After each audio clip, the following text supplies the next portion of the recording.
You want to do the honors? No, you go ahead. I need to take it in from here. I was hoping you'd say that, okay? Oh my God. I was looking to do something that wasn't comic. I was looking to do something that wasn't massive in scale. And I wanted to do something heartfelt.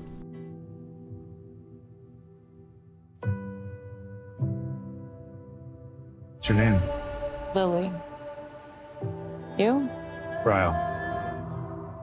The film ultimately wanted to feel as real as it possibly can. There's moments, obviously, where we've got to make people movie stars as well. Blake has got to look like a movie star, and this is a revered book that people are going to be very critical of, and they want to see this attractive couple fall in love.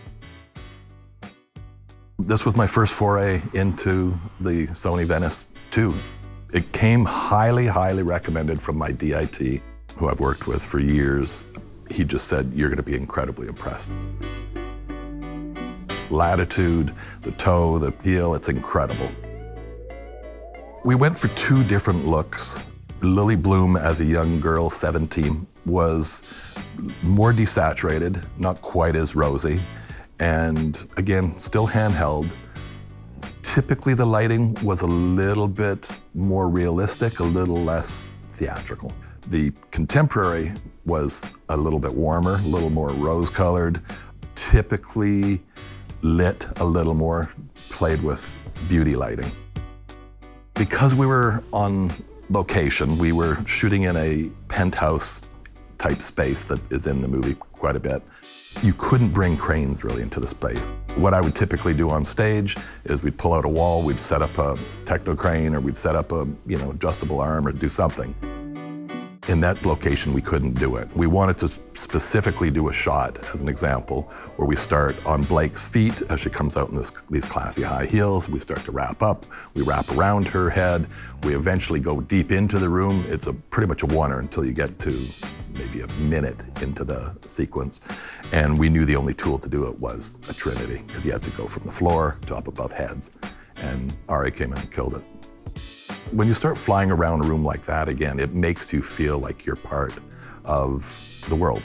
You can see everything, there's no lighting, there's no it's just a big, beautiful party.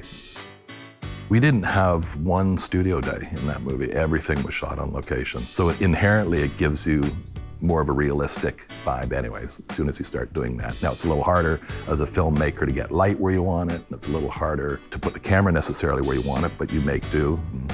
We decided to shoot a lot of handheld, which helped us get into places, and we also had a Rialto.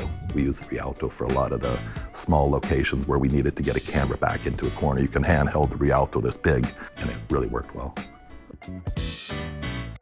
The lighting style for the film was very found most of the time. So you'd walk into a space, and we'd definitely bring lights through windows and try to work with ambient bouncing within the space.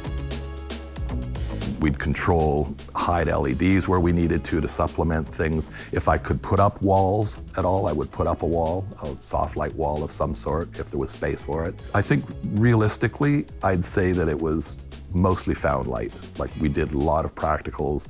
As a DP in the digital era, you spend more time now with set dressers looking at lights and designing lights and saying, well, is there something you could do to put on the wall right there that'll help light this scene where they're standing at the doorway and da-da-da? Do you have something that isn't crystal? Do you have something that's softer glass so that it looks prettier? And before I had even finished this movie, I had already booked the cameras on another movie. I was so impressed ultimately with the camera, from the internal NDs, which is like a godsend for DPs. Things change so quick.